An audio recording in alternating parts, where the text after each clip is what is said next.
Buenas noches a todos. El día de hoy tenemos el gusto de contar con la presencia del doctor Luis Omar Domínguez Palomera. Ya muchos aquí lo conocen. Él es otorrinolaringólogo egresado por la Universidad de Guadalajara. De igual forma, cirujano oncólogo de cabeza y cuello, también por la Universidad de Guadalajara, y cuenta con un fellowship en cirugía oncológica de cabeza y cuello por el IRNOS. También es expresidente de este colegio en la gestión del 2022. Nos va a presentar el tema de abordajes externos de tumores malignos de nariz y senos paranasales.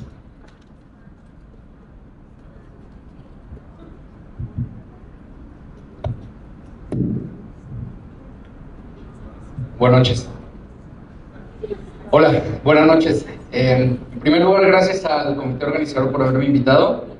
Estuve yo aquí el año pasado de presidente y se siente raro ahora estar como ponente, pero pues gracias al comité organizador.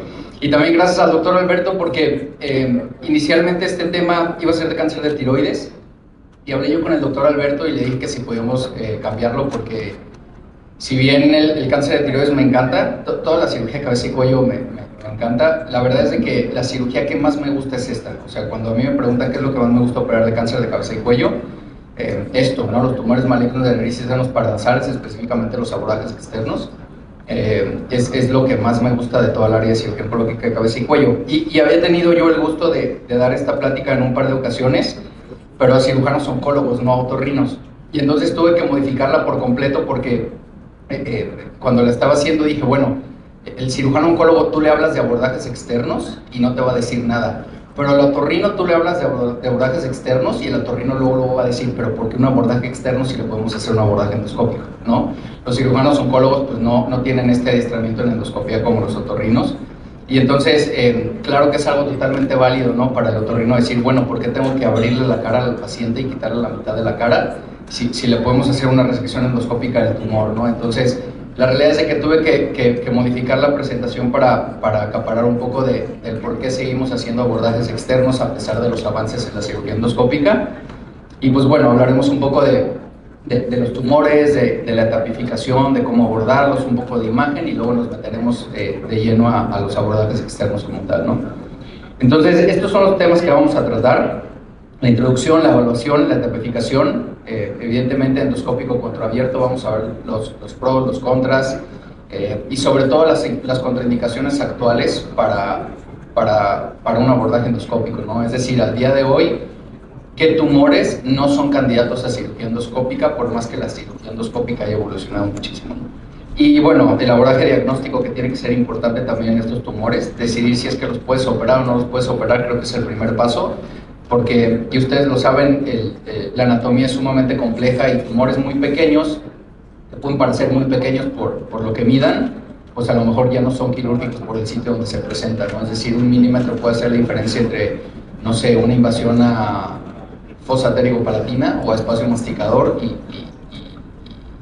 ser no quirúrgico, ¿no? Entonces, es importante el abordaje diagnóstico, ¿no? Y bueno, los abordajes externos y las combinaciones. Entonces, es importante que sepan que menos del 3% de los tumores malignos de cabeza y cuello se originan en nariz y senos paranasales. Y de todos los tumores malignos que hay en el cuerpo humano, menos del 0.5% son originados en el área de nariz y senos paranasales como tal.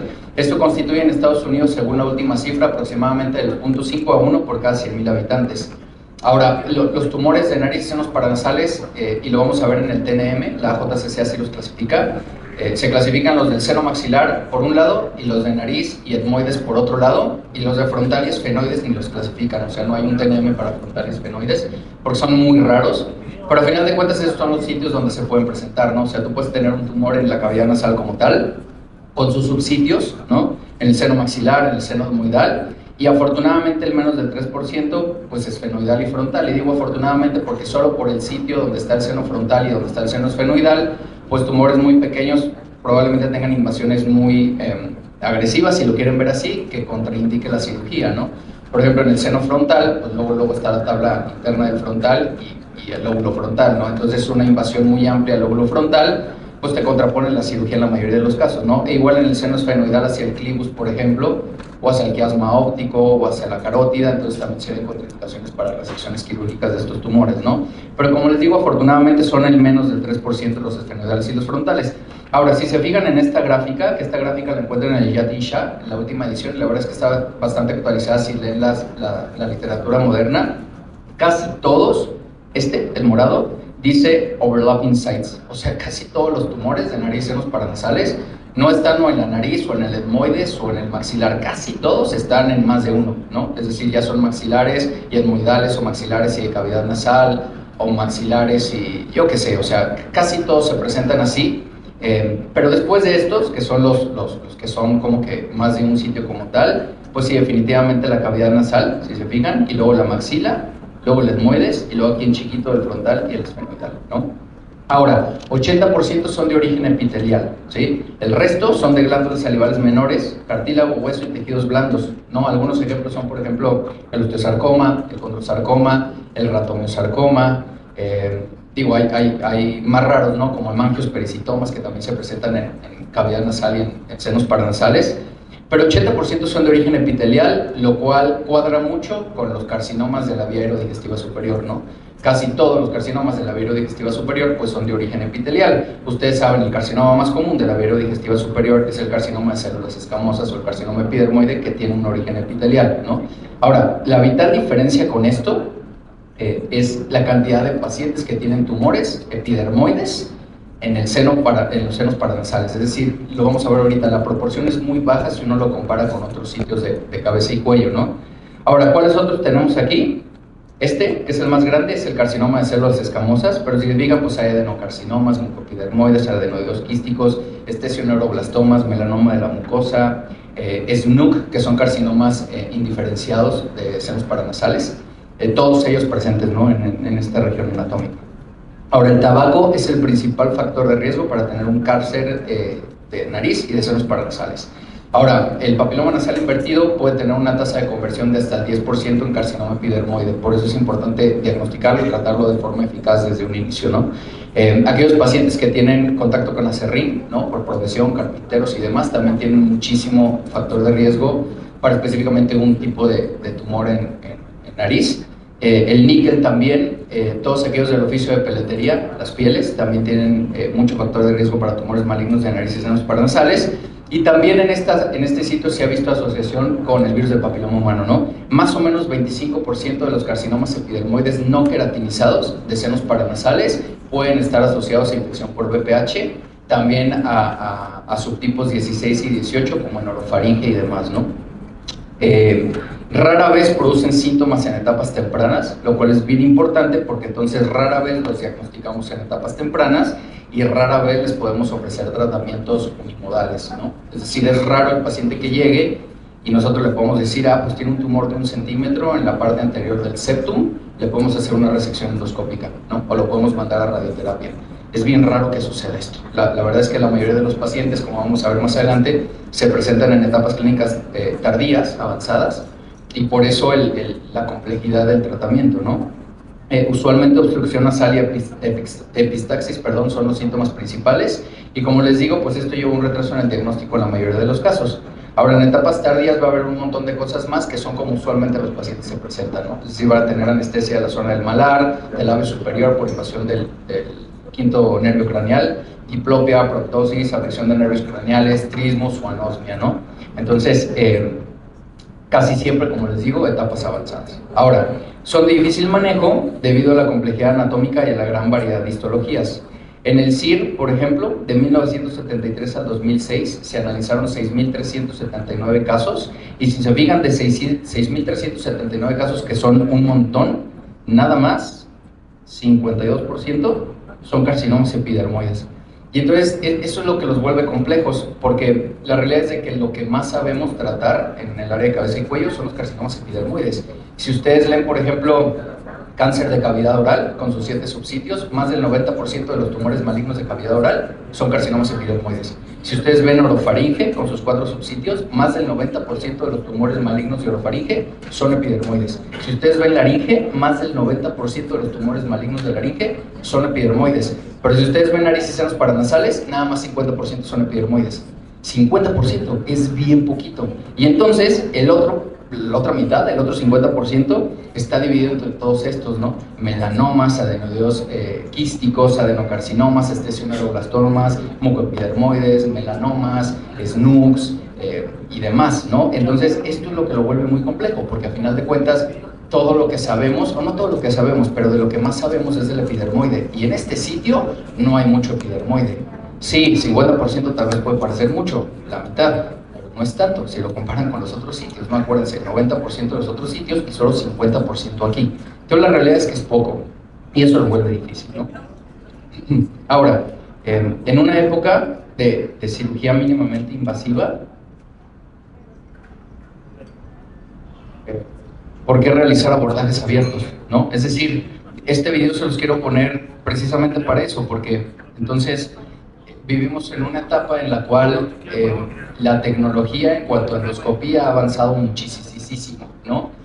Si ustedes se meten a leer las guías y los artículos y las series y los análisis retrospectivos que hay acerca de carcinomas epidermoides o demás de nariz y senos paranasales, casi todas las guías concluyen lo mismo. Y lo que concluyen las guías es que la endoscopía vino a revolucionar el tratamiento cuando la probabilidad o la reparación de las fístulas del líquido cefalorraquídeo fueron muy bien manejadas por los endoscopistas.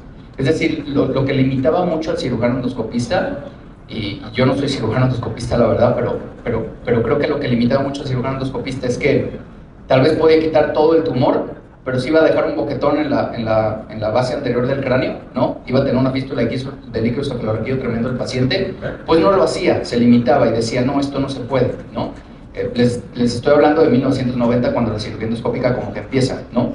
Por alrededor del 2000, esto evoluciona y las técnicas de reparación para evitar fístula del líquido cefalorraquídeo mutan y se convierten en algo maravilloso para el cirujano endoscopista. Y entonces, al tener una capacidad de reparar estas fístulas de líquido cefalorraquídeo, el horizonte quirúrgico del cirujano endoscopista pues crece muchísimo, ¿no? Y entonces el día de hoy, que estamos en 2023, hay cirujanos endoscopistas que a través de la nariz se meten a todo, ¿no? A todo. Y entonces eso es lo que nosotros como cirujanos oncólogos de cabeza y cuello, que hacemos abordajes externos, tenemos que poner en una balanza, al punto de decir, bueno, ¿por qué hacerle esto a un paciente, ¿no? O sea, abrirle la mitad de la cara y tener que disecarle todo el maxilar y tener que cortarle el maxilar y tener que sacarlo, luego tener que repararlo y demás. O sea, ¿por qué? Si estamos, como les digo, en una época en la cual el abordaje endoscópico pues ha avanzado muchísimo, ¿no? Y la realidad es de que, igual, si se echan un clavado en la literatura, hay muchísima discrepancia entre qué sí se puede quitar por endoscopía y qué no se puede quitar por endoscopía.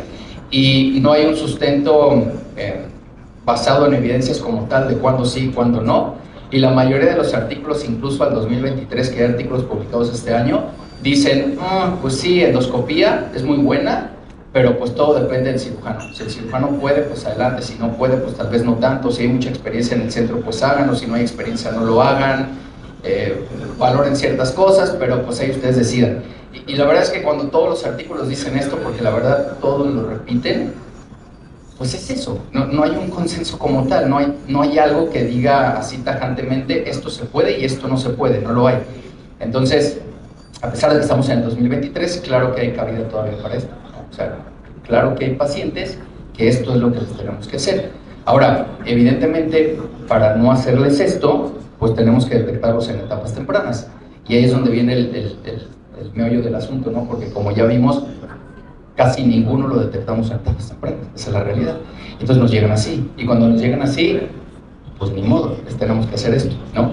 Entonces, vamos a tratar de ver un poco eso, o sea, cómo diferenciar ustedes, cómo cuando tienen a su paciente enfrente pueden decir, si este paciente se puede quitar vía endoscópica, no, este paciente no, yo creo que mejor hay que hacer un abordaje externo, ¿no? O este paciente no, ni externo ni endoscópico, mejor lo mandamos a, yo qué sé, inducción con quimio, ¿no? O neoadyuvancia, o algo más, ¿no? Entonces, la etapificación es bien importante, bien importante. Ahora, Además de la tipificación que se basa, ustedes saben, en el TNM, que viene de la AJCC, de la American Joint Cancer Committee, esto en macizo facial es bien importante. Esta línea que va del canto medio al ángulo de la mandíbula es una línea que se llama línea de Ongren. Y esa línea divide la supraestructura de la infraestructura, ¿no? Y entonces los tumores de la supraestructura tienen una diseminación que usualmente complica los abordajes endoscópicos, ¿sí? Es decir, los tumores de la supraestructura usualmente se van a la órbita, ¿no? O se van a la fosa craneal anterior, o se van al espacio masticador, o se van al tejido celular subcutáneo, por ejemplo, del cachete, ¿no? Del área malar y de la piel, ¿sí? Y entonces complican las resecciones endoscópicas. Y entonces los tumores de la supraestructura siempre tienen peor pronóstico que los de la infraestructura. Esto no tiene nada que ver con el TNM, nada que ver, es solo una línea imaginaria que va del canto medio al ángulo de la mandíbula, del canto interno al ángulo de la mandíbula. Pero la verdad es que es bien importante, tan importante que al día de hoy se sigue usando, ¿no? Y los tumores de la infraestructura, esos tienen diseminaciones distintas. Esos usualmente se diseminan, por ejemplo, al piso de la nariz, o se diseminan a la boca, a la encía, ¿no? Y entonces son tumores que quirúrgicamente hablando son más fáciles de resecar y por ende el paciente tiene mejor pronóstico. Y también son tumores que dan síntomas en etapas más tempranas, ¿sí? Un tumor de la supraestructura que se empieza a meter a la órbita, por ejemplo, va a pasar rato en el que el paciente sienta algo, ¿no? En el que se vea proptótico o en el que empiece a ver doble por diplopia, va a pasar tiempo. En cambio, un tumor de la infraestructura a lo mejor le afloja el diente y entonces el paciente dice, ay, tengo un diente flojo, voy a ir a que me atiendan. Y si lo toca un buen dentista que no le saque el diente y lo aborde, entonces se da cuenta rápido, ¿no? Que tiene ahí un tumor maligno. Entonces, los tumores de la infraestructura son más fáciles de operar, tienen mejor pronóstico y se diagnostican en etapas más tempranas. Ahora, a final de cuentas, la supraestructura y la infraestructura no nos sirven mucho para tapificar al paciente. O sea, tienen que tapificarlo basado en el TNM, ¿no? Porque, como siempre les digo cuando doy charlas de oncología, uno no puede decidir tratamiento si no sabe qué etapa clínica es su paciente. O sea, es ilógico pensar y no se puede hablar, y yo así lo hago en la consulta, tú no le puedes decir al paciente qué le vas a hacer si no sabes qué TNM tiene, ¿no? Qué etapa clínica tiene. Y sucede seguido, o sea, cuando das diagnóstico, doctor, ¿pero qué me va a hacer? Pues no sé, o sea, me faltan estudios de extensión, me falta tomografía de tórax, necesito ver qué etapa clínica tienes, para entonces saber, según guías, a qué eres candidato, ¿no? El TNM es la base de todo, y entonces el TNM, como les dije al principio de la charla, solo contempla cavidad nasal y etmoides y seno maxilar. No hay TNM para frontal y no hay TNM para esfenoides. Ahora, en cavidad nasal, la cavidad nasal la divide en subsitios la AJCC, y estos subsitios son el septum, la pared lateral de la nariz, el piso de la nariz y el vestíbulo nasal, ¿de acuerdo? Y el etmoides también lo divide en subsitios, bien fáciles, nada más dos, el etmoides izquierdo y el etmoides derecho, dividido por la lámina perpendicular del etmoides. No se meten más cosas. Ya sé que a lo mejor ustedes van a decir, no, pero el etmoides se viene anterior y posterior y la lamela basal y... No, o sea, la AJCC nomás dice lámina perpendicular del etmoides, izquierdo y derecho y se acabó, lo cual está padre porque de por sí es un montón de cosas y aparte que si se divide y demás, pues bueno, si es izquierdo, si es derecho, si es de los dos lados, pues con eso, ¿no? Entonces, los T1 son tumores, de este lado, aquí tenemos el maxilar y de este lado tenemos la nariz y el etmoides, ¿no? Entonces los T1, si se fijan, este es el tumor, esto de aquí. Los T1 son tumores que se limitan a la mucosa del seno maxilar, que no tienen erosión y destrucción del hueso, ¿no? Tumores que están adentro del seno maxilar. Ahora ustedes piensen, o sea, ¿qué paciente se va a dar cuenta que tiene un tumor en el seno maxilar? T1 sin síntomas. O sea, así. Está bien difícil. ¿Cuántos? Yo creo que ni uno, ¿no? O sea, ni uno. De hecho, si ustedes leen los libros, casi siempre dicen los libros, aquellos pacientes T1 de seno maxilar se diagnostican por estudios de imagen y de forma, se me fue la palabra, sí, fortuita. O sea, a lo mejor los iban a operar de septum, de algo más y salió, hay una lesión, ¿no? Entonces la ve uno y dice, bueno, pues se ve rara, parece un quiste de retención de la mucosa del seno maxilar, pero no, algo no me cuadra. Bueno, más estudios de imagen o algo más, ¿no? Y pum, ahí sale, ¿no? Pero la verdad es de que síntomas, esto, pues prácticamente ninguno. Y si se fijan en la nariz y en el etmoides es lo mismo. O sea, en la nariz, en la cavidad nasal y en el etmoides, un T1 está definido como un tumor que está restringido a cualquiera de los subsitios, es decir, o está en el etmoides izquierdo, o está en el etmoides derecho, o está en el septum, o está en el piso nasal, o está en la pared medial, o está en el vestíbulo. Pero nada más ahí. O sea, no está en dos, solo está en uno, ¿no? Y entonces, si el paciente lo tiene en el etmoides derecho, pues ¿quién se va a dar cuenta? Nadie, ¿no? A lo mejor si lo tiene en el vestíbulo nasal, sí se va a dar cuenta, ¿no? Pero si lo tiene en el etmoides, no se va a dar cuenta. O si lo tiene en la parte posterior del septum, ¿no? No se va a dar cuenta. Porque aparte, también la JCC no distingue el septum, ¿eh? O sea, no crean que es septum cartílago cuadrangular y no es septum así completito desde adelante hasta atrás. Y entonces, si tiene un T1 de la parte posterior del septum, pues probablemente tampoco se vaya a dar cuenta, ¿no? Entonces, esos son los T1. Ahora, los T2 en el seno maxilar, estos de aquí, los T2 en el seno maxilar, sí causan erosión ósea, ¿de acuerdo? Pueden incluir extensión, por ejemplo, al paladar duro, pueden incluir extensión al meato medio, ¿no? No pueden incluir extensión a la pared posterior del seno maxilar ni a las placas pterigoides, ¿sí? Es decir, es un tumor que ya no nada más está en el seno maxilar, ya causó erosión, por ejemplo, en este caso la pared medial del seno maxilar, se metió a la cavidad nasal, entonces destruyó la pared medial del seno maxilar o la pared lateral de la nariz. Pero si se va hacia atrás, hacia la pared posterior, ese no es un T2, ese es otro T, ¿de acuerdo? Solo puede haber erosión hacia adentro de la nariz. Y en la nariz, en la cavidad nasal y en el etmoides, lo mismo, ¿no? Un T2 de cavidad nasal y de seno etmoidal está definido como que el tumor que invade dos subsitios, ¿no? Entonces, etmoides derecho y etmoides izquierdo. O cavidad nasal, piso nasal y septum. O piso nasal y pared nasal lateral, por ejemplo. O vestíbulo y septum, ¿no? Entonces, invade dos subsitios, pues es un T2. Ahora, un T3 del seno maxilar puede haber varias como opciones, ¿no? Por ejemplo, un T3 del seno maxilar puede invadir el hueso de la pared posterior del seno maxilar, ¿sí? Como aquí, esto ya es un T3, ¿no? Puede invadir el tejido celular subcutáneo adelante del seno maxilar, aquí en la región malar, eso también es un T3, ¿de acuerdo? Puede, todos los tejidos subcutáneos si los invade, ya son T3. El piso, por ejemplo, de la nariz, la pared medial de la órbita la puede invadir, esto es un T3. Ojo, la pared medial de la órbita sin mucha extensión intraorbitaria y definitivamente sin extensión al ápex orbitario, porque eso también es otro T, ¿no? Pero, por ejemplo, si ya erosiona la lámina papirácea, eso se considera un T3, ¿no? Ahora, de la cavidad nasal y del seno etmoidal, pues lo mismo, ¿no? Tumores que, por ejemplo, de la nariz invadan el seno maxilar o del etmoides invadan el seno maxilar, por ejemplo, o que se extiendan al paladar, o que se extiendan, por ejemplo, el piso de la órbita, ¿no? Por ejemplo, este de aquí es un tumor del etmoides que se extiende hacia el piso de la órbita. Eso es considerado un T3, ¿no? Ahora, un T4A, el T4 si bien T4A y T4B. El T4A, por ejemplo, un tumor del seno maxilar, ¿sí? Si se fijan, que se meta al compartimento anterior de la órbita, ¿no? Que tenga poca invasión intracraneal, ¿Cuánto es poco? Pues quién sabe. La JCC no lo dice. O sea, no te va a decir que tenga más de 3 centímetros, no lo dice. Pero sí dice poca extensión intracraneal, es considerado un T4A, ¿no? Por ejemplo, todo esto, miren, la placa cremiforme, el seno esfenoidal, eso es considerado un T4A, y todos estos se consideran tumores localmente avanzados, ¿de acuerdo? Localmente avanzados.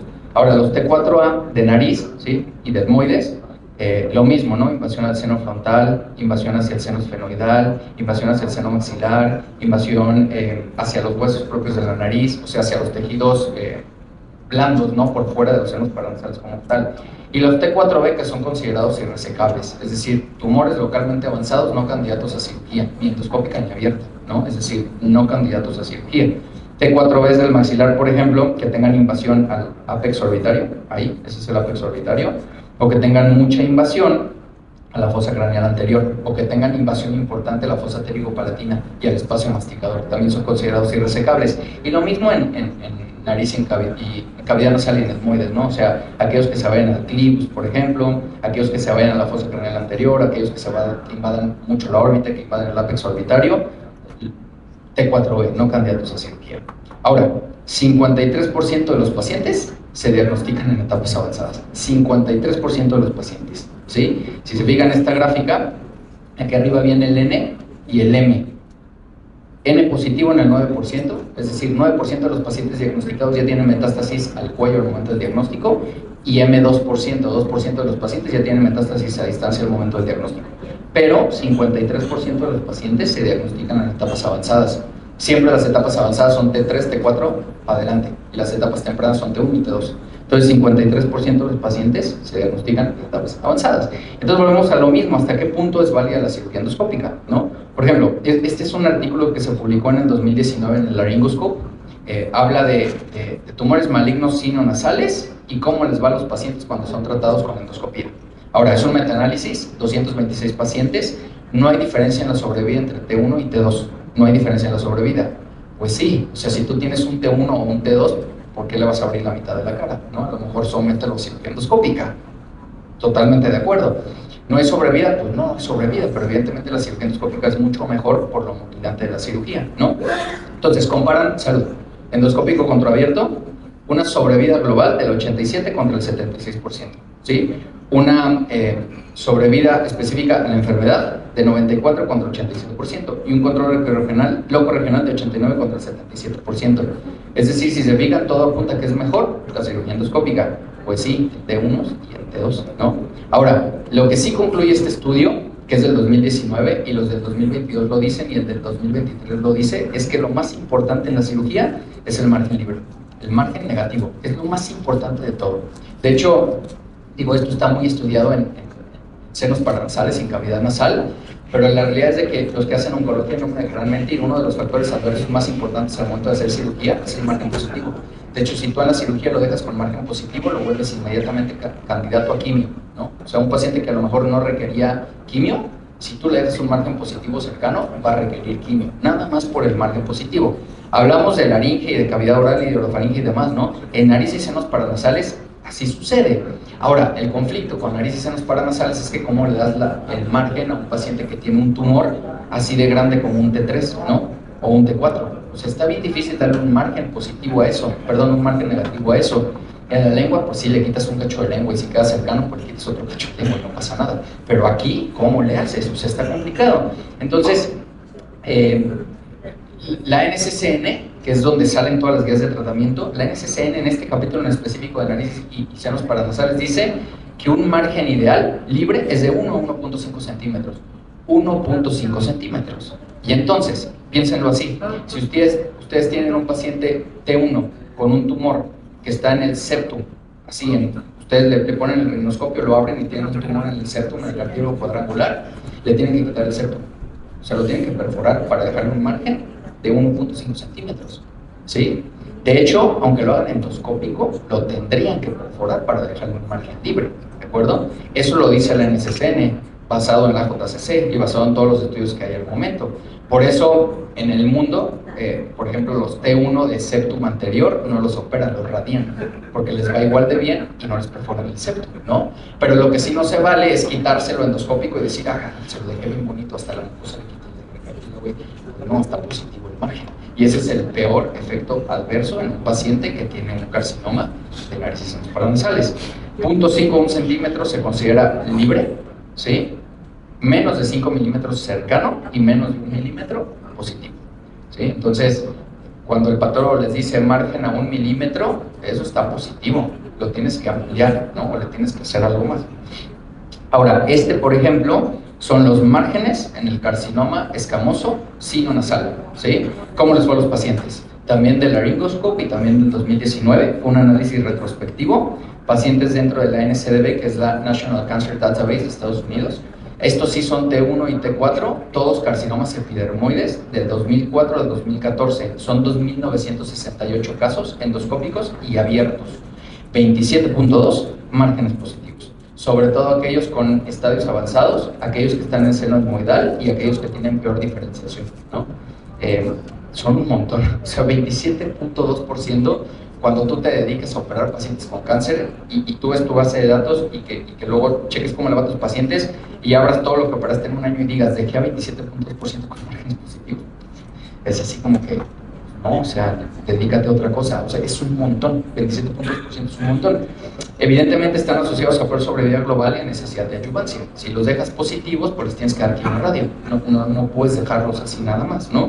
Ahora, no hay una asociación entre cirugía endoscópica y la presencia de márgenes positivos. Es decir, esto que muchas veces los cirujanos oncólogos decimos de no lo operes vía endoscópica porque le vas a dejar un margen positivo, pues parece ser que no hay tanta evidencia, ¿sí? Ahora, es lo que sí cambia, y esto es importante tocarlo, lo que cambia es el tipo de resección, ¿de acuerdo? Un cirujano oncólogo o un otorrino, cirujano de cabeza y cuello que se dedique a esto, que haga abordajes externos, lo que espera al hacer un abordaje externo es quitar el tumor maligno en bloque, ¿sí? Es decir, Si el cáncer está aquí, en todo este cuarto, lo que el cirujano espera con un abordaje externo es cortar el cuarto de allá, y el de arriba, y el de abajo, y el de allá, y quitarlo todo de sopetón, ¿sí? Sin siquiera ver el tumor. Eso es una resección en bloque. El endoscopista no hace eso. El endoscopista se mete por la puerta, encuentra el tumor y se lo empieza a comer. Todo. Eso se llama detumorización, ¿sí? O resección tipo piecemeal, que lo describieron los alemanes primero en cáncer de laringe. Y entonces se creía que las resecciones en piecemeal, o las detumorizaciones, afectaban muchísimo el pronóstico, ¿no? Parece ser que no. O sea, parece ser que en nariz y senos paranasales no, porque se cree que el tumor, aunque sea maligno y invada todo este cuarto, probablemente nació de ahí, de esa pared, de ese cachito. Y entonces se cree que si un endoscopista se quita todo esto así, detumorizándolo y comiéndoselo, al final si llega al origen y el origen lo quita bien, pues entonces es una resección buena, ¿no? Con márgenes libres. El problema es eso, sobre todo cuando tienes tumores bien grandes, ¿no? Pero bueno, no hay asociación entre cirugía endoscópica y la presencia de márgenes. Ahora, la selección del abordaje quirúrgico deberá basarse en la capacidad de obtener márgenes libres con la menor morbilidad posible, ¿sí? ¿Qué podemos utilizar? Cortes por congelamiento en cirugía endoscópica. Esa es la realidad, o sea, que tu patólogo esté ahí y te haga cortes por congelamiento al momento de la cirugía para que te diga que ese último margen que quitaste está libre, y que no nada más está libre si no tienes más de 1,5 centímetros de tumor, ¿no? Suena como que muy fácil, pero en el día a día un corte por congelamiento de nariz y senos paranasales con un patólogo en el quirófano no es tan sencillo. Para empezar, piensen en los hospitales en donde ustedes trabajan aquí en Guadalajara. ¿Qué hospital tiene quiróstato, por ejemplo, para hacer un corte por congelamiento? ¿Y qué patólogo se va a tomar el tiempo de hacer un corte por congelamiento en el transoperatorio? O sea, no muchos, esa es la realidad. Falta evidencia de la efectividad de la cirugía endoscópica en etapas avanzadas. La realidad es que falta evidencia, pero bueno, lo que les decía, ¿no? La resección en bloque, quitar todo esto, así todo el cuarto y sacarlo, contra la detumorización del tumor. A final de cuentas, esa es la vital diferencia entre quitarlo vía endoscópica y quitarlo abierto, ¿no? Ahora, el factor pronóstico, como les dije, más importante es la obtención de márgenes negativos. O sea, esta obtención de márgenes negativos es lo que te va a decir si a tu paciente le va a ir, iba a decir bien, pero tal vez no bien, sino no tan mal, ¿no? Sobre todo en los tumores avanzados. Pero al final de cuentas no hay evidencia para sustentar una ventaja significativa entre abordajes endoscópicos y abordajes abiertos, y esto es del 2020, o sea, es bastante reciente, ¿no? Ahora, 2023, ¿sí? Está nuevecititito, de hecho se publicó el 28 de abril del 2023, o sea, pues sí, no tiene nada. Está padre, si lo pueden leer el artículo está padre, pero yo lo que les puse y me quedo con esto, fíjense bien. Del total de pacientes, ¿sí? 144 pacientes, es el 100% de los pacientes. Aquellos que fueron a cirugía, 29 cirugía inicial y 66 cirugía con radioterapia. Es decir, 66, 86, 95. ¿Ok? Bueno, ustedes le suman. Es como el 65%, más o menos, del total. ¿Ok? De todos los pacientes, el 65% fueron a cirugía como tratamiento inicial, ya sea cirugía pura o cirugía más radioterapia, ¿sí? Porque todos los demás, si se fijan, radioterapia sola, radioterapia con quimioterapia, quimioterapia con radioterapia paliativa o mejores cuidados de soporte. Ahora, fíjense lo interesante de esto, de todos los pacientes que fueron a cirugía, de todos los pacientes, márgenes libres, eso se denomina R0, es decir, lo que tú quieres es dejar a tu paciente R0. R0 quiere decir márgenes libres, 27.5%. O sea, 2023 seguimos igual de mal, ¿sí? 27.5% de nuestros pacientes quedan con márgenes positivos. R1, que es microscópico cercano, 38.5%, ¿sí? R0 son los libres, R1 es microscópico y R2 es grueso, pues, o sea, tú le ves tu mozazo, no te queda ni duda, ¿no? O sea, el R1 es como, creo que lo quité, pero no sé si el margen esté lo suficientemente alejado, ¿no? El R2 es, pues no, o sea, ahí quedó tumor, ¿no? Entonces, y el RX es aquellos que no, en el estudio no venían, pues, no decía el reporte si eran R0, R1 o R2. Pero bueno, márgenes libres son bien poquitos, la verdad son bien poquitos, 1/4 de los pacientes, ¿no? Y por ende, pues la sobrevida baja, ¿no? Ustedes saben, una gráfica de Kaplan-Meier, y si se fijan, el más común, 50%, acuérdense, que es el carcinoma de células escamosas, que es el rojo. Este de aquí, 60 son 5 años, 60 meses, 120 son 10 años. Entonces, si se fijan, la sobrevida a 5 años, 80%. No está tan mal, ¿de acuerdo? Por ejemplo, vean el melanoma. Es el peor de todos. Pero si se fijan, a 5 años, el melanoma tiene una tasa de sobrevida como del 50%, 2023. Y si ustedes leen el último artículo antes de este publicado de melanoma, era 0. Así tajante, ¿eh? 5 años de sobrevida en melanoma, 0%. Entonces, bueno, por lo menos en melanoma subimos del 0 al 50%, por alguna razón, que yo creo que es más estadística. Pero bueno, contraindicaciones para cirugía endoscópica al día de hoy, y son relativas, ¿no? Vienen publicadas en el libro de Yatin Shah, en la última edición vienen estas, así igualitas. Pero a final de cuentas no hay un artículo que lo diga, esa es la realidad, ¿no? Pero si lo piensan lógicamente, extensión a la pared anterior del maxilar o a la piel o a tejido celular subcutáneo, pues ¿para qué lo llevas a endoscopía? ¿No? O sea, si ya tiene tumor aquí en la piel, ¿para qué lo llevas a endoscopía? Le tienes que quitar la piel, hazle un abordaje externo, ¿no? Extensión al piso de la cavidad nasal, ¿sí? Llévalo a cirugía abierta, porque el piso de la cavidad nasal, ¿sí? Hacia el paladar duro, hacia el palatino, endoscópicamente, insisto, yo no soy endoscopista, a lo mejor voy a decir una burrada, pero yo creo que endoscópicamente no es fácil quitar el piso nasal, ¿no? O sea, quitar el piso nasal y dejarle con márgenes de 1.5 centímetros, casi le tienes que quitar el diente, ¿no? Sí, es la realidad. Quítale el diente endoscópicamente. O sea, mejor abierto, ¿no? Invasión orbitaria también. Invasión al ápice orbitario, pues es un T4B, eso no hay lugar a dudas, ¿no? Extensión intracraneal extensa, invasión del clivus, o extensión a la porción lateral del tercio medio del techo de la órbita. Es decir, un tumor que empieza aquí, centrofacial, y crece tanto por la órbita que se va hasta la parte lateral del techo de la órbita, acá, ¿no? Y entonces, pues yo creo que no llega. Insisto, no sé, pero yo creo que está difícil endoscópicamente llegar a esa zona. Ahora, eso fue como en tapificación y demás, ¿no? Ya me voy a apurar, perdón. Abordaje diagnóstico, imagenológicamente. Inicialmente la TAC simple es el estudio inicial. A lo mejor dirán, bueno, ¿por qué no contrastada? ¿Por qué simple es el estudio inicial? Porque la realidad es de que cuando alguien tiene alguna lesión en nariz y senos paranasales, ¿qué pedimos? Pedimos TAC simple, ¿no? Pedimos TAC simple. Y aquellos T1, T2 que se encuentran de manera incidental, no les piden contrastada. Si ustedes quieren operar al paciente del septo, no le piden contrastada, le piden TAC simple. Entonces, casi siempre el estudio inicial es la TAC simple, que obviamente y evidentemente se tiene que complementar con TAC contrastada y resonancia para establecer extensión, etapificación adecuada y planear el tratamiento quirúrgico, ¿no? Entonces, hay ventajas y desventajas. De tomografía hay un mejor detalle óseo, erosión y expansión de la lesión. Hay visualización de matriz osteocartilaginosa, que es bien importante. Por ejemplo, el estesioneuroblastoma casi siempre tiene una matriz osteocartilaginosa que te permite diferenciarlo de otros tumores, ¿no? Entonces, la tomografía es muy buena para ver eso. Y calcificaciones también, ¿no? Ahora, la reso es mejor porque hay mejor definición del tumor contra estructuras vecinas, ¿no? Grasa de la órbita, moco atrapado en los senos paranasales y demás. Puedes diferenciar tumor de cambios inflamatorios en el moco. La extensión intracraneal intraorbitaria es indicación absoluta de resonancia, o sea, eso no se puede ver con ningún otro estudio. Y la diseminación perineural es bien importante. O sea, un tumor que a lo mejor ya invada, no sé, el B2, ¿no? O el B1, tú lo ves en la reso, o sea, tú no lo ves, con la tomografía no lo ves, ¿sí? Te necesitas la reso para eso. Por ejemplo, en este que es un carcinoma epidermoide del seno maxilar, si se fijan, hay un componente destructivo importante del hueso, ¿no?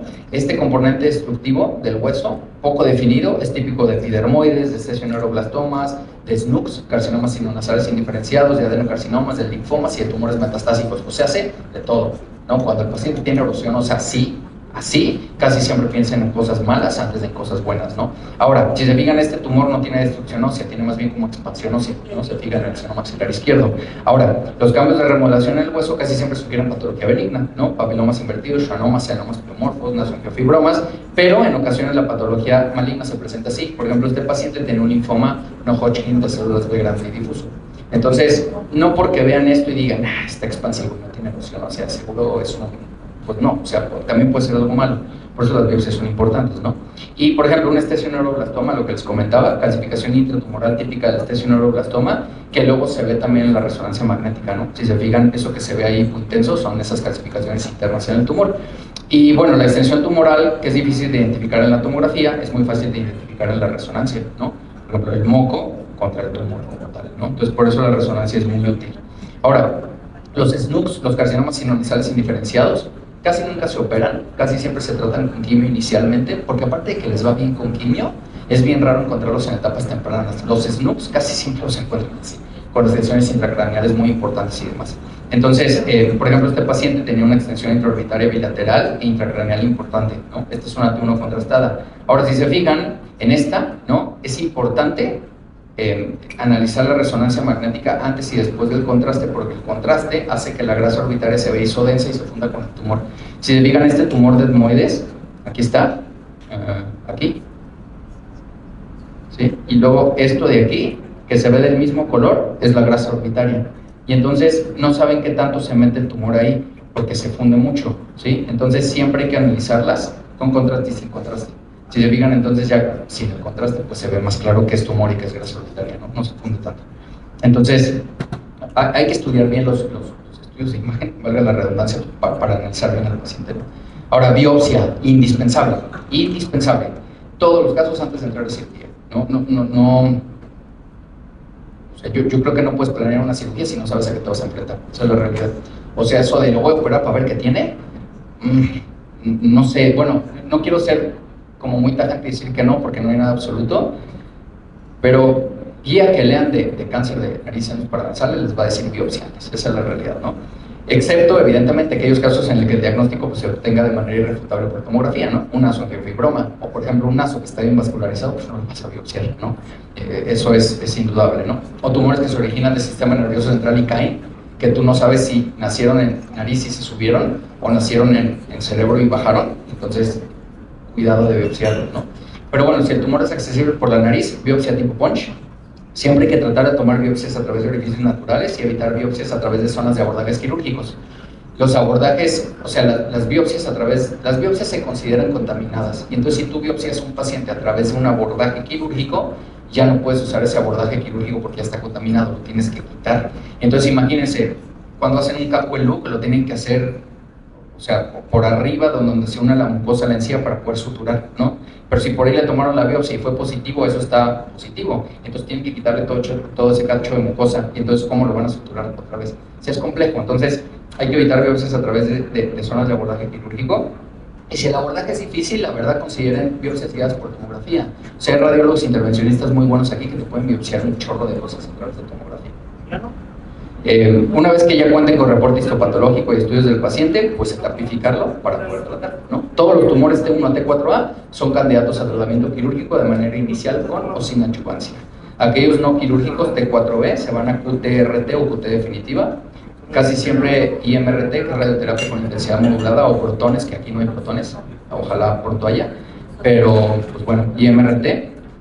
Les va bien con IMRT. Y cisplatino con 5-FU y 2-Texel, ¿no? Que es un esquema TPF convencional como inducción de cáncer de laringe, por ejemplo, o sea, un TPF. Bueno, ahora sí, abordajes externos, principios básicos.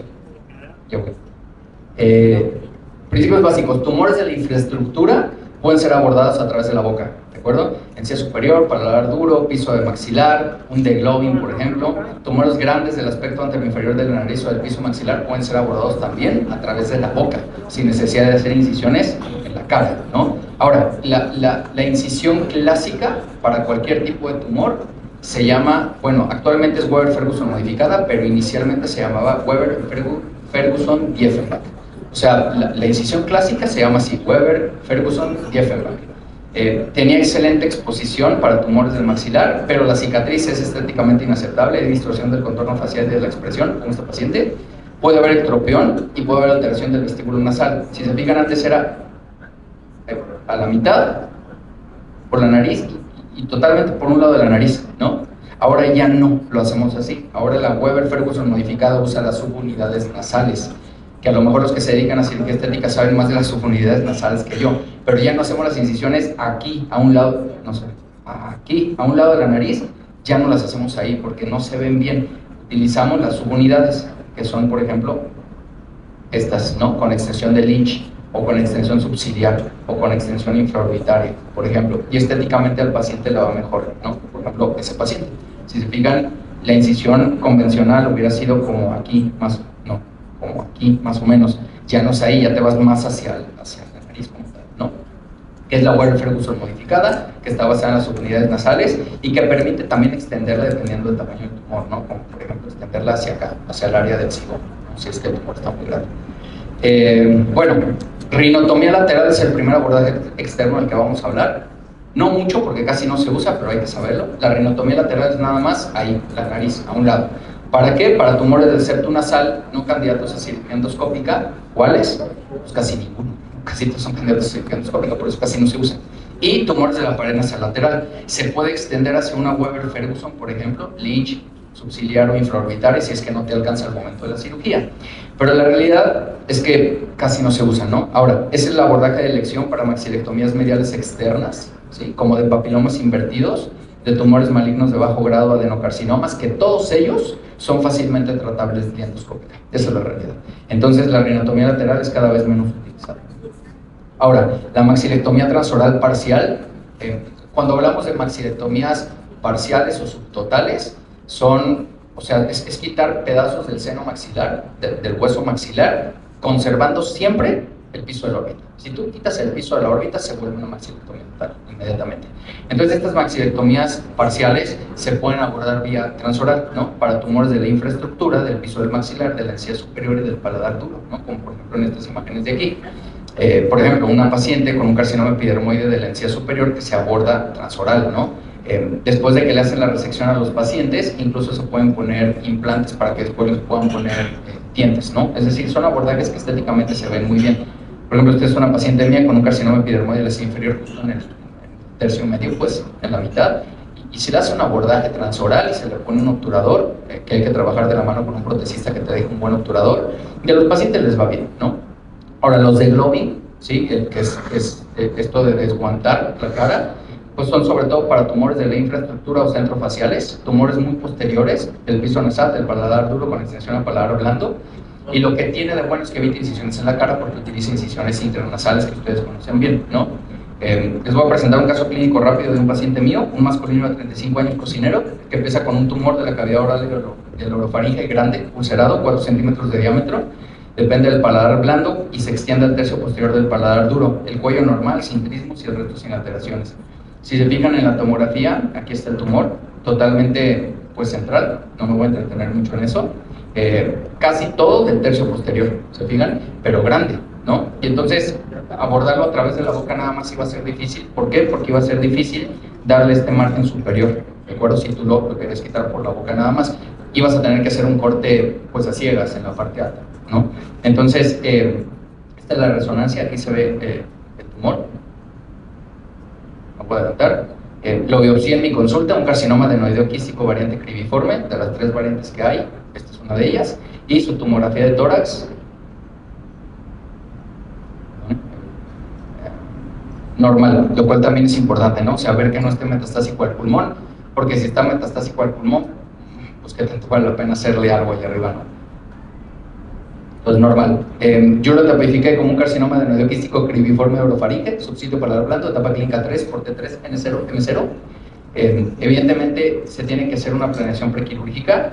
Esto es un molde que toma una protecista maxilofacial con la que yo trabajo, y luego yo le digo dónde voy a hacer el corte, así con una línea, a veces hasta por WhatsApp, aquí lo voy a cortar y le pones así en el dibujo, y entonces la protecista te hace un obturador justo ahí donde le vas a cortar, que le tienes que cortar justo donde le dices que le vas a cortar, porque si no le cortas bien, pues ya no entra, y si no entra el obturador, el paciente no habla y no come el postquirúrgico, ¿no? Y entonces le hicimos un degloving. El degloving es un catwell look, ¿sí? Y transoral, intraoral, pues, que puede ser de canino a canino, de primer molar a primer molar, pero puede ser de tercer molar a tercer molar si quieren. O sea, pueden abrir todo lo que quieran allá abajo. Y se une a una transficción completa, unida a una intercartilaginosa bilateral extendida al piso nasal de los dos lados. O sea, eso es un degloving. La transficción completa, pues la conocen de la septoplastía, la intercartilaginosa la conocen de la rinoplastía bilateral, es lo mismo, una intercartilaginosa bilateral con una transficción completa y nada más la extienden al piso nasal, que al extender el piso nasal se comunica con el catwell loop, ustedes hicieron por ahí la boca, ¿no? Y entonces si se fijan, aquí está el catwell loop, este de aquí, lo extendemos, separamos todo y lo desmontamos, o sea, a final de cuentas tú subes todo, ¿no? Para poder ver, aquí está el tumor, ¿sí? Aquí está la nariz, pues el septum hacia el fondo y el tumor aquí, y entonces ya te permite una visualización por arriba y por abajo para poder cortarlo, sacarlo del cuerpo, ¿no? Aquí ya está sin tumor y aquí está la pieza quirúrgica. resultó ser un carcinoma adenoideo quístico moderadamente diferenciado de 4.8 por 4.5 por 3. Ahora, si se fijan, aquí hay algo bien importante. Límite quirúrgico profundo a 0.1 centímetro las células tumorales. Positivo, ¿no? 1 milímetro, positivo. Y entonces, ampliación de margen, ¿sí? Le quitamos un cacho más y la ampliación de margen está negativa.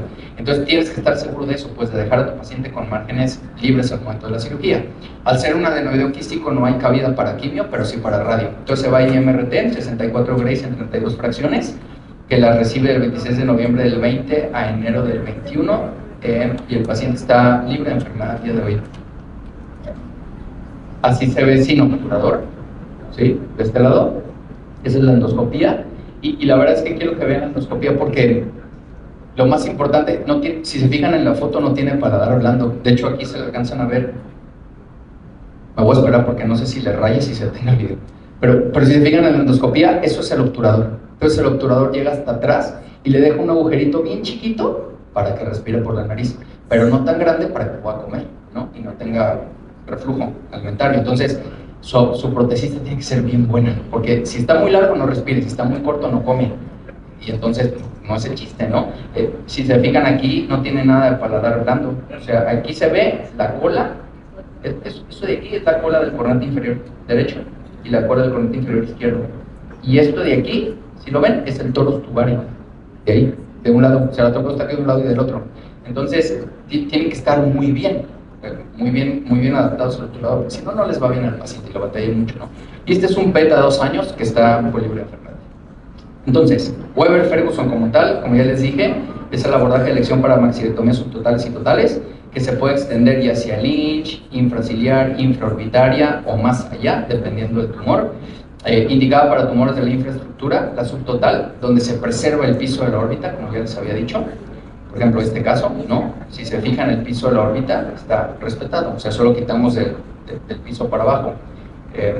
Siempre respetando las subunidades nasales, ¿no? Por ejemplo, esta fue una infraorbitaria, no una infraciliar.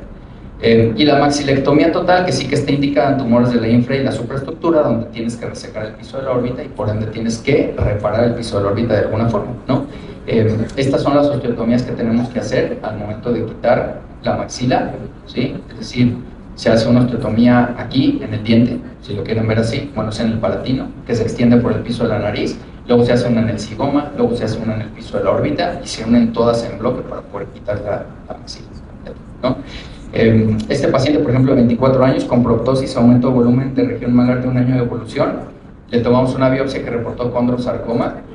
Si ustedes se fijan en la tomografía, que solo les puse esos cortes, vean el tumor, o sea, el tumor, de hecho, la pared posterior del seno maxilar está tomada, ¿sí? Se mete a la fosa infratemporal y se extiende más allá del seno maxilar de los tejidos blandos anteriores, ¿de acuerdo? Y si se fijan en los coronales, tiene invasión a la órbita, ahí.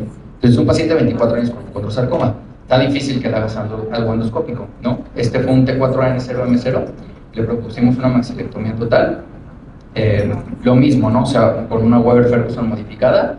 Esta es la bolsa de Bichat, ahí está bien fácil quitarla. Luego ya sacas el colgajo anterior, separas con este retractor la grasa orbitaria para poder disecar el piso de la órbita.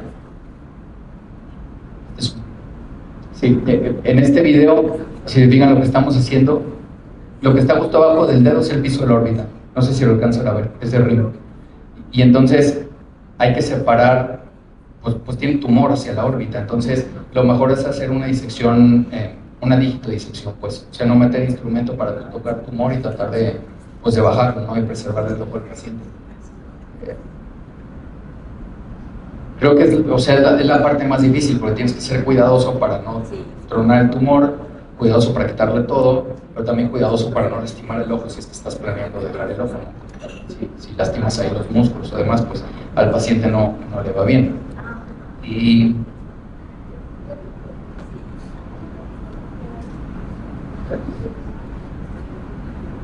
se saca la pieza flota, ¿no? Ahora, por ejemplo, este paciente le reconstruimos el piso de la órbita con una maca de prolene. No sé si lo alcanzan a ver ahí. Entonces, el piso de la órbita se puede reconstruir de un montón de formas. La forma más barata y fácil es una maca de prolene. O sea, le ponen un montón de puntos al piso de la órbita, como si fuera una Mac de Prolene, y ahí se asienta la grasa orbitaria, ¿no? Y si se fijan, al paciente no le va tan mal estéticamente hablando, ¿no? Es decir, después de todo es algo tranquilo, ¿no? Evidentemente, pacientes con tumores así de grandes, pues endoscópicos no hay mucho que hacer, ¿no? El concepto quirúrgico es lo mismo, al final de cuentas, pues tú lo tienes que resecar en bloque, ¿de acuerdo? Igual, de hecho, este paciente es el del video que les puse al principio, son tumores muy grandes que hay que quitar definitivamente vía externa. Y otra cosa que podemos hacer, que es un abordaje externo como tal, aunque no es un abordaje diseñado para tumores del seno maxilar, es un swing maxilar. Por ejemplo, esta es una paciente que operé yo en el civil hace unos años, cuando todavía estaba ahí, ayudándole al servicio de neuro por un tumor de fosa infratemporal que no alcanzaban a llegar a través del cráneo. Entonces querían un abordaje doble, lo que se llama abordaje craneofacial, ¿no? O sea, ellos por arriba levantando el cerebro y nosotros por abajo. Y entonces, a final de cuentas, su maxila estaba bien, su tumor estaba atrás de la maxila, solo lo queríamos para abordaje. Entonces se le hace un swing maxilar, que es todas las osteotomías de una maxilectomía, pero sin separar la maxila del colgajo anterior de la piel y del tejido celular subcutáneo. Que la verdad, de todos los que vieron, este es el más difícil, es bien complejo hacer todo esto sin separarlo, pues, y lo tienes que dejar bien todo, o sea, cornete y todo, para que el paciente, pues, ya cuando lo reconstruyas, pues, no parezca que le volteaste la mitad de la cara, ¿no? Pero para eso sirve, o sea, el swing maxilar, si se fijan, la maxila queda pegada, cornete inferior y todo, y desde ahí se puede abordar la fosa infratemporal, ¿no? Resultó ser un melanoma de la fosa infratemporal y la paciente falleció bien pronto, entonces, por último, abordajes externos ampliados, o sea, maxilectomías, por ejemplo, totales con exenteración. Este no es un caso mío, es un caso del Instituto de Cancerología. Si se fijan aquí dirán, no, doctor, está bien chafa el Weber Ferguson, no respeta las subunidades nasales. Pues no, porque tiene un montón de tumor, sabe dónde tiene la nariz, o sea, uno no sabe ni dónde está la subunidad nasal. Entonces, pues lo mismo, ¿no? Una maxilectomía total, si se fijan la cantidad de tumor que tiene, es un tumor grandísimo, y después la exenteración orbitaria por invasión orbitaria, ¿no? Y la exenteración orbitaria, pues también hay que reconstruirla con algo, casi siempre con una rotación de colgajo temporal, y después se le pone un tie-over y el paciente le va relativamente bien, ¿no? De los cuidados postquirúrgicos, irrigación de cavidad oral con clorexidina, Pexident o agua carbonatada. Hay que quitar el empaquetamiento a los 5 o 7 días. O sea, tengan en mente que cuando ustedes levantan la cara y le quitan toda la estructura ósea, queda un hueco. Ese hueco lo rellenan con gasa furacinada y después le ponen un obturador. ¿Para qué? Para que al momento de suturarlo, pues el paciente, el obturador y la gasa le dé volumen, ¿sí? Le haga hemostasia y le permita comer, hablar y respirar. No salen con sonda, no salen con traqueostomía, no salen con gastrotomía y se egresan al día siguiente. O sea, siempre, todos, así tiene que ser. Le quitas el empaquetamiento en la consulta 5 o 7 días después. Si sangra, lo vuelves a empaquetar, casi nunca sangra un poquito. Lavados nasales, ¿por qué? Porque hacen costra y demás. Y retiro de puntos a los 7 días, ¿no? Hay que tener comunicación directa con patología para el diagnóstico definitivo. El estatus de los márgenes es importante. Y la verdad es que el día de hoy la oncología tiene que basarse en tumor boards. O sea, ya el cirujano oncólogo que está en su consulta y dice que les va a dar risa, pero todavía pasa, sí, yo te voy a operar, yo te voy a dar la radio, yo te voy a dar la quimio, yo te voy a hacer todo. No, o sea, tumor board, tú eres el cirujano y es lo tuyo, y no sabes la radio, pues el radiooncólogo, la quimio, el oncólogo médico y demás, ¿no? Eso es bien importante. Adecuada valoración prequirúrgica, imagen, biopsia, estas son las conclusiones. No sé por qué le puse cuidados ahí, no son cuidados, son conclusiones. Decisión correcta de la vía de abordaje, un buen protecista maxilofacial, siempre recordar que el margen negativo es lo más importante. Los abordajes externos tienen más morbo y mortalidad que los endoscópicos, sí, pero desafortunadamente pues todavía tenemos que saber hacerlo, ¿no? ¿Por qué? Porque a pesar de los avances en cirugía de mínima invasión, los abordajes externos siguen siendo el día de hoy considerados el gold estándar para el manejo de tumores avanzados de nariz y senos paranasales. Muchas gracias.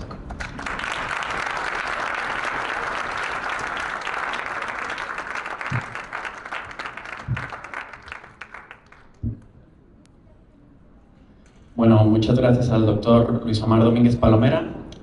No sé si alguien en el auditorio tenga alguna pregunta para el doctor. ¿Dudas, comentarios?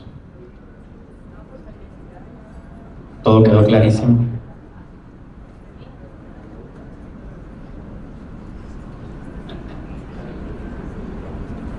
¿Todo bien? Bueno, yo nada más una pregunta. Doctor, en tu práctica, este tipo de casos que has operado, ¿usualmente te apoyas con el estudio transoperatorio de cajón? ¿O te vas a definitivo y posteriormente si hay algún margen cercano lo llevas a reoperar. No, a definitivo. La verdad es que, como vimos en los artículos, el estudio transoperatorio por congelamiento es sobre todo útil en endoscópico, porque tú lo has visto, porque tú haces maxilectomías, o sea, cuando tienes el tumor, ¿no?, grueso y tú lo estás operando, tienes toda la cara abierta. Entonces tú sabes si hay tumor cercano o no hay tumor cercano. Por ejemplo, en el paciente que les presenté, yo me quedé intranquilo del margen profundo porque se ve el margen profundo porque tienes toda la cara abierta. Entonces lo extiendes, ¿no? La realidad es de que no, o sea, no por muchas cosas, no porque lo puedes ver, puedes estar seguro del estatus del margen macroscópicamente hablando, a diferencia de endoscópico, ¿no? Vuelvo al ejemplo que les di del cuarto, o sea, si tú vas a quitar todo el cuarto, quitando el de arriba, el de allá, el de allá y el de abajo, pues estás seguro del margen, ¿no? Pero si entras por la puerta con una cámara y te comes todo y no sabes dónde nació el tumor y no estás seguro del margen, pues está bien difícil, ¿no?, estar seguro del margen. Ahí te sirve el congelamiento. Entonces, por una parte por eso, por otra parte porque la verdad es de que no hay muchos lugares donde se pueda hacer biopsia por congelamiento, o sea, un trans como tal con criostato. Y la verdad, no creo que haya muchos patólogos en Guadalajara, y a lo mejor no me dejas mentir, que tengan mucha experiencia en corte por congelamiento para positividad de margen en un tumor primario de nariz disparadadas. No creo que haya mucha. Entonces creo que probablemente te metas en camisa de 11 varas y no te resuelvan más cosas como mandándolo un definitivo. Y ya por último, ¿te ha tocado tumores en etapas tempranas? Así, que lleguen como hallazgo o algo así. No. No, la verdad no, pero la doctora Zoe, que está rotando conmigo, me preguntaba el otro día, oye, si te llega un T1, un carcinoma epidermoide, ¿lo operas o lo derivas? Lo derivo, porque yo no hago cirugía endoscópica. O sea, la verdad, ¿para qué le voy a abrir yo la cara si es un T1, no? Pero no me ha tocado. No creo que me toque. ¿Algo más? Bueno, agradezco nuevamente al doctor Luis Omar Domínguez Palomera por su excelente ponencia y de igual forma le entrego su reconocimiento.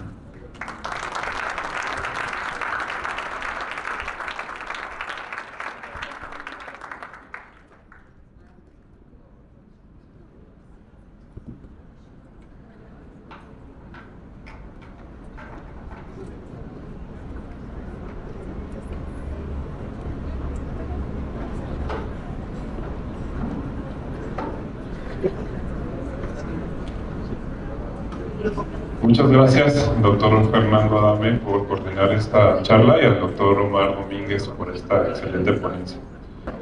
Los invitamos también a nuestro próximo webinar. Este lo coordinará un servidor y será impartido por el doctor Fermín Subiaur Omar. Él es laringólogo en Ciudad de México, ya también ha venido a dar pláticas aquí con nosotros y nos hablará acerca de fundamentos y consejos sobre microcirugía.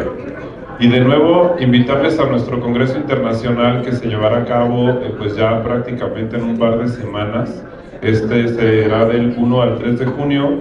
Tendremos, pues la realidad es que profesores de muy alta calidad, invitados extranjeros de España, Colombia, como son el doctor Jorge Morales, Ramón González. Y bueno, como pueden ver en las diapositivas, también profesores nacionales pues que les encanta y están entregados a este tema, ¿no? En este caso el doctor Hume, el doctor Fermín, la doctora Marta Dávalos, el doctor Manuel Gil, Vicente Villagómez, el doctor Gerardo López Guerra, que está aquí también en la ciudad, el doctor Gabriel Tonacedo, Mario Sergio Dávalos, el doctor Mar Domínguez nos dará algunas charlas acerca de cáncer de laringe, Rosmar Cortés, Ismael Sabido, María Isabel Besserer, y tendremos también foniatras al doctor Eduardo Sardac, y bueno, un servidor también, el doctor Baltasar. Estaremos en este curso. Ya pueden revisar en nuestras redes y creo que les ha llegado bastante información acerca de ello, pero básicamente el 1 y el 2 de junio es el curso teórico aquí en este mismo auditorio, y el día sábado tenemos un taller con laringes de cerdo donde vamos a poder practicar con láser, diferentes tipos de láser que nos van a hacer favor de prestarnos la empresa de TrueBlue. También los invitamos. Este curso práctico tiene un cupo limitado, me parece que todavía hay 2 lugares, para quien quiera los esperamos. Y bueno, realmente esos son los avisos que tenemos. Muchas gracias y que pasen buenas noches.